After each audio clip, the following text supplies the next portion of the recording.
Bullshit. Let's pretend for a moment we've entered a parallel universe, free of bullshit and full of bold solutions. That's what No Bullshit Marketing's all about. I'm your host, Dave Mastovich, and let's cut the bullshit.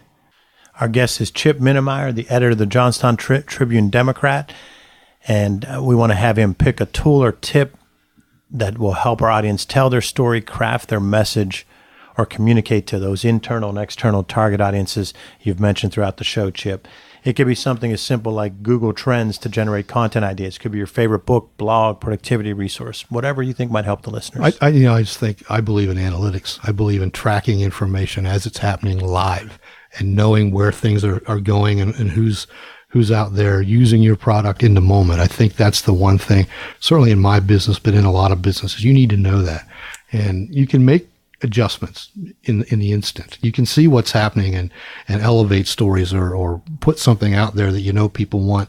If you're in touch with your analytics, in touch with your numbers, and it used to be circulation. Well, we've got, you mentioned 30,000 people reading the paper on a daily basis. That's not enough. You need to know what they're doing at noon and what they're doing at 2 p.m. and what they're doing on their coffee break at 3:30 and who they're listening to on the radio or what they're doing driving home at night. And if they get home, do they pick you up on their tablet after having read you on a stationary computer all day? Maybe they're on their phone on the weekend, and you need to know all that stuff. And I think, analytics and having an openness to that really takes you where you need to be. Excellent tool and tip. And what we want to do, Chip, is get them to be listening to the No Bullshit Marketing podcast on their drive home. Absolutely. So they can cut the bullshit. So it's time for you to keep calm and hit the bullseye. I'll ask you to choose between two marketing or messaging classics. You tell me which one you like more, but you only have a few seconds to choose and hit the bullseye. And what we can do is, if you have something to say right after you make the answer, do that. And we can also come back and talk about some of them too. Are you ready? I'm ready, I think. Geico's gecko or the Aflac duck? That's a great one. I mean, I think they're both, humor-based and kind of almost sometimes take you away from what they're really selling you. But I think for me, it's the duck, because I just get that connection to, Yogi Berra just passed away, and you had all those great commercials where the duck even got confused by Yogi Berra. To me, it's just too good. Number 2 ties to Johnstown has a history of movies, and 2 of them are Slapshot or All the Right Moves. For me, it's Slapshot. I know All the Right Moves. If you're a high school football person, you probably gravitate to that. And the thing I like about both of them is you see Johnstown places in them, and you can understand that, but I'm a Slapshot guy. How do you spell relief? R-O-L-A-I-D-S or plop, plop, fizz, fizz, oh, what a relief it is? I'm with Rolaids. Actually, Tums, frankly, but that's okay. The Whopper or the Big Mac? Big Mac. I have to go something media related since we pick movies on this a lot. So I went with Frost Nixon or Good Night and Good Luck. Good Night and Good Luck. Progressives Flow or Jake from State Farm? Oh, Jake from State Farm. All right. Doritos For the Bold or Lay's Bet You Can't Eat Just One? Oh, Bet You Can't Eat Just One. Bill Walsh or Bill Belichick? Ooh, good one. Bill Walsh. That's more my era. Have a Coke and a Smile or the Pepsi generation? Coke and a Smile. So let me go back to a couple. Frost Nixon or Good Night and Good Luck. Tell me why you picked that. Edward Murrow, right? That's kind of why. I think that's, you kind of drew me in there. And I think I've always kind of liked that phrase because it's not completely hopeless at the end of the moment, even if it was a dark day for news. And I think, I always try to take that approach journalistically, that the end of the day is not the end of time. Tomorrow we're going to be moving forward and even overnight. And I like that approach to closing out a cast. You went with the newcomer, Jake from State Farm, over the KG veteran Progressives Flow. I like them both. I think they're both pretty witty, advertising approaches, and they both draw you in. I just get a kick out of that, 3 a.m. commercial. It just cracks me up. It is good. It is good. So now we move on to the sights and sounds of marketing, and you've seen these because you've ran the column Light Reading in the Tribune Democrat for I think 7-8 years, and It used to be every third or fourth one, but it got to be kind of stressful trying to get songs. So now it's probably every sixth or seventh one. But I start off with one of the songs and walk through how I can repurpose the lyrics, so to speak, to apply them to leadership or communications or marketing. And then we talk about what else happened in the year the song came out. So this show's is the year 1982 because the song is Dirty Laundry by Don Henley. And the first lyric is, I make my living off the evening news. And we already talked about Yasmin earlier. But just give me something I can use. People love it when you lose. They love dirty laundry. It's human nature to be enthralled with sensational stories. And then you throw in the speed and access of the internet that Chip talked about earlier. And shocking sometimes becomes more important than accurate with media reports. And Chip did give us his perspective on reporters. And I think this song ties back to that, and a lot of it on the electronic side. And the next lyric is, can we film the operation? Is the head dead yet? The boys in the newsroom got a running bet. The sizzle continues to be more important than the steak in instances like that. And appearances and flashy presentations went out over writing and reporting. Well, I could have been an actor, but I wound up here. I just have to look good. I don't have to be clear. Why is that? Well, writing is harder and holds the reporter accountable. And I used to joke back in the day, I was on radio and my brother Mike was in print, and we'd be covering the same event.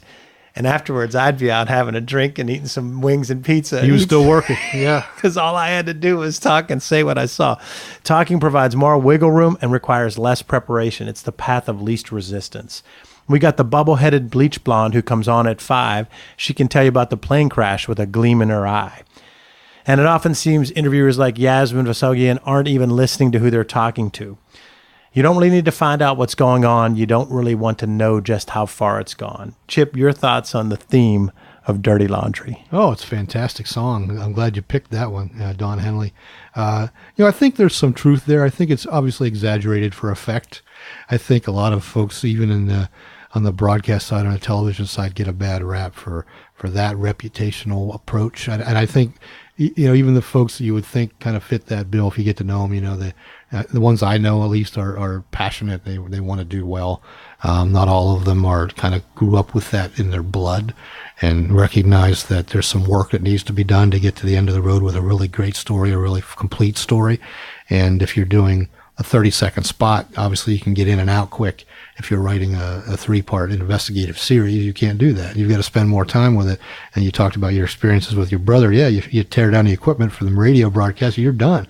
And he's just now starting to decide what his lead's going to be, and I think that's the difference. And I used to defend my side just a little bit, even though I did like the fact that mine was less accountable. But I defended my side a little bit because I think where you have the chance when you're writing a story, you can think about things and go back and hit the delete button and change it. Whereas when I'm the play-by-play announcer for a game, or if I'm the color commentator person for a game, I say what I see at that moment. And I could be wrong. Well, it's a great skill set. I'm envious of people who can, on the fly, analyze what they're seeing in front of them, say something accurately so that the audience, wherever they are, even whether they're watching too, which is the real risky part. If you said it wrong and a million people watched it and said, wait a second, that's not what happened at all, then you're really on the spot. On the radio, you kind of roll with it, figure it out. But I think, that's a real skill. And I've done a lot of color commentary. I've not done any play-by-play because I'm not sure that's where my strength would lie. It would be more, give me a second to think about it, and now I can tell you what I think. And I think that's, it's play-by-play is a special talent. There's no question about that. Other sights and sounds of the year 1982 include the first issue of USA Today is published, changing how newspapers are presented and read. And generally not for the better, frankly. It became a lot, we talked about quick bursts of information way before the internet. That's what USA Today relied on. You don't have to jump to read the rest of the story. It's all right here. It's self-contained. We had a lot of color, a lot of splash and dash. You mentioned sizzle versus steak. I think they had some steak in there, and they always tried to do a cover story, but it was really quick bursts of information across the country. Wherever you are, you could find something somewhat interesting to read, and it's still here. So it's not like it was a flash in the pan. It was successful, and a lot of people wanted it. Great, airport fodder. If you happen to be sitting there for an hour waiting for your flight, you can kind of get up to speed on the world. Now we don't need that necessarily because we can do it on our phones or wherever. But at the time, it was pretty innovative. I both loved it and hated it at the same time as an editor. I share that. The second one's a tragedy, and with tragedy, a lot of times change comes to avoid that tragedy, but then it impacts way beyond that. Tylenol laced with cyanide leads to 7 deaths and new product protection packages. So I want to talk about this one from 2 or 3 points, but one is people take for granted that everything we open now has that seal, and prior to 1982, that wasn't the case. No, that's exactly right. I mean, I'm old enough that I remember that very distinctly, and that changed the world in a lot of ways for packaging, for safety, kind of like 9/11 did for travel. You see these moments in time that, the path changes a little bit, and it's unfortunate, obviously, that it takes a tragedy to bring about changes that maybe should have been in place to begin with. I don't know. The second part of it is something that I can't believe still isn't 99% of companies. They handled the crisis communication well by transparency, multiple reports, feeding every news cycle. And that's the model when you're coming up as a journalism major or a PR major. They talk about the Tylenol case. And yet it was this novel concept, but it was just common sense, and it's still not common. You and I talked, I think, when the whole Penn State crisis occurred 4 years ago now, wow, about how it was mishandled from a public relations standpoint, and there wasn't somebody ready to answer questions. And you need to have that in a moment of crisis when something like this takes place. Somebody has to have the job of answering people's questions. You have to have that.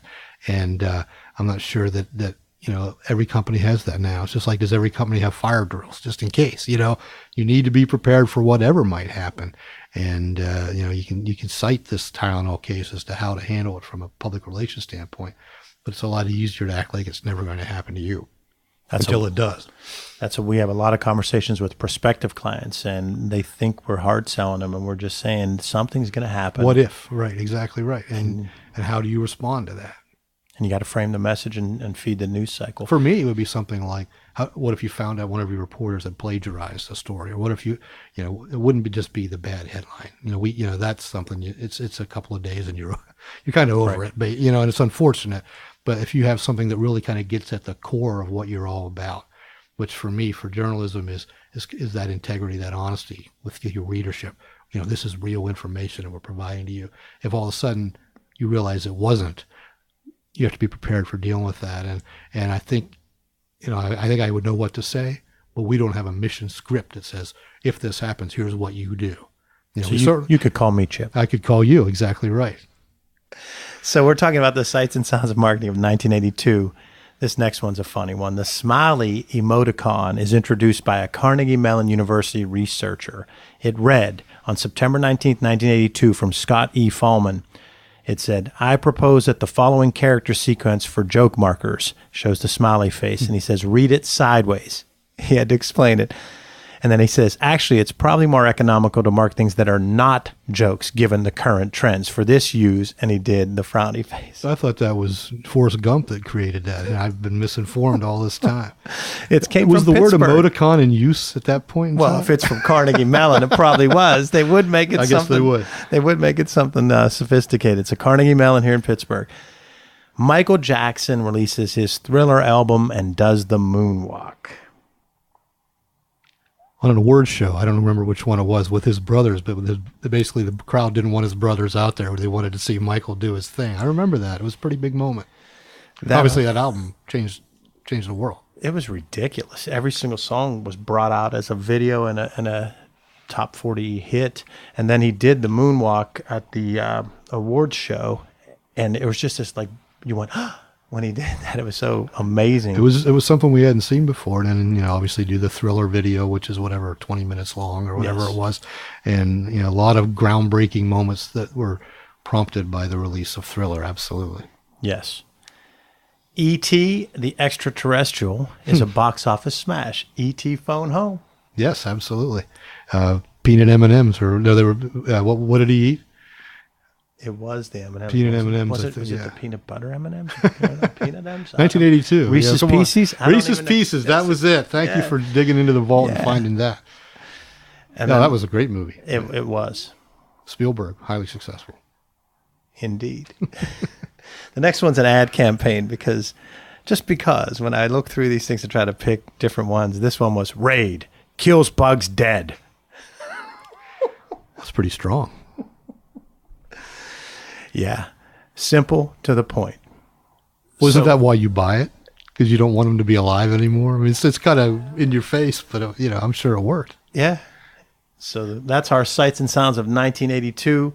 Chip, it's been a great show. How can listeners contact you if they'd like to learn more about what you do? Well, the best thing to do is go to tribdem.com. That's the website. You can also find the Tribune Democrat on Facebook and connect that way.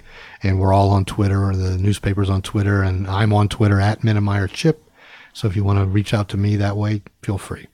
Chip, thanks for making the trip from Johnstown to our Pittsburgh studio. My treat. Thank you very much for having me.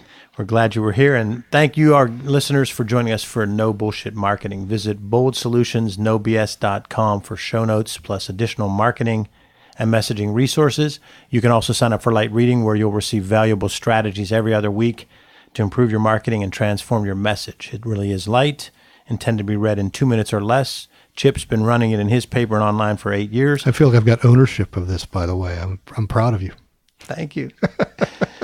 To sign up, go to masssolutions.biz. Remember, ask yourself, what's the big idea, and build your story around the answer. It's all about bold